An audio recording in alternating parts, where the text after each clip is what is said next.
Social study chapter number 2 question 1956 یعنی 1956 کے آئین کی اہم خصوصیات بیان کریں۔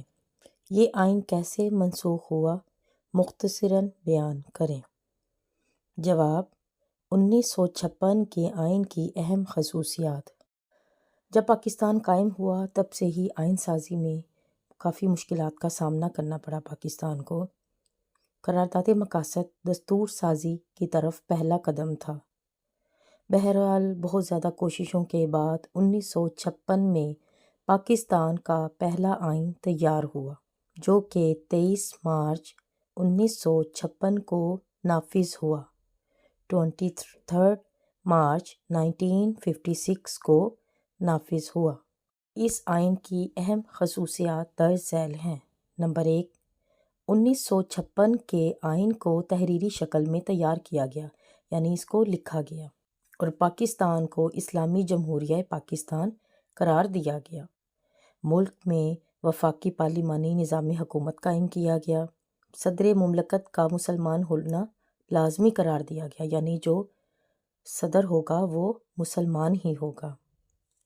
نمبر 2، آئین میں اللہ تعالیٰ کی حاکمیت، یعنی اللہ تعالیٰ اس پوری دنیا کا حاکم ہے، اور اختیارات کا عوامی نمائندوں کے ذریعے استعمال، یعنی جو نمائندے ہیں وہ ان اختیارات کا جو استعمال کریں گے وہ اللہ تعالیٰ کے حکم کے مطابق کریں گے، اور قرآن و سنت کے مطابق زندگی گزارنے کا ماحول اور اقلیتوں کو مکمل مذہبی آزادی دینے کا اعلان کیا گیا، یعنی وہ قرآن و سنت کے مطابق زندگی گزارنے کا ماحول بنائیں گے، اور جو اقلیت ہیں، جو تعداد میں کم ہیں، ان کو اپنے مذہب کے مطابق مکمل آزادی ہوگی۔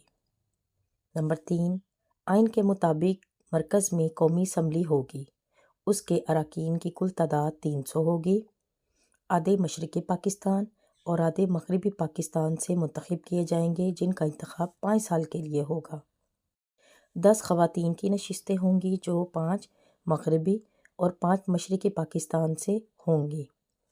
نمبر 4، آئین میں اس بات کی نشاندہی کر دی گئی کہ شہریوں کو بہتر زندگی بسر کرنے کے حقوق فراہم کیے جائیں اور اپنی صلاحیتوں کے اظہار کے لیے مکمل شہری حقوق فراہم کیے جائیں۔ نمبر 5، اور یہ بھی کہا گیا کہ عدلیہ جب اپنے فرائض کی ادائیگی کرے گی تو تمام دباؤ سے آزاد ہوگی۔ ان پر کسی قسم کا کوئی دباؤ نہیں ہوگا جب وہ انصاف کے فیصلے کریں گی، اور جو اعلیٰ عدالتوں کے جج ہوں گے ان کو ان کی ملازمتوں کا تحفظ بھی فراہم کیا جائے گا۔ نمبر 6، 1956 کے دستور کے مطابق اردو اور بنگالی دونوں کو قومی زبانیں قرار دیا گیا۔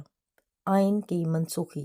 1956 کا آئین 9 سال کی بہت زیادہ محنت اور کوششوں کے بعد منظور ہوا تھا، یعنی 1956 کے آئین کے لیے 9 سال بہت زیادہ محنت کی تھی کہ یہ منظور ہو جائے۔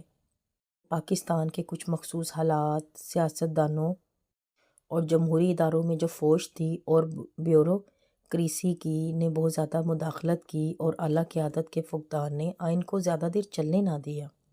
1956 کا آئین 2 سال اور 7 ماہ تک نافذ رہا، جس کے بعد اکتوبر 1958 میں پاکستان آرمی کے کمانڈر ان چیف جنرل محمد ایوب خان نے یہ ملک کی جو جمہوری حکومت تھی اس کو برطرف کر دیا اور فوجی حکومت قائم کر کے سارے اختیارات کو خود سنبھال لیا۔ جنرل محمد ایوب خان نے 1956 کا آئین منسوخ کر دیا، وفاقی اور ساری صوبائی اسمبلیاں بھی ختم کر دی، اور خود صدر پاکستان اور چیف مارشل لا ایڈمنسٹریٹر کا عہدہ بھی سنبھال لیا۔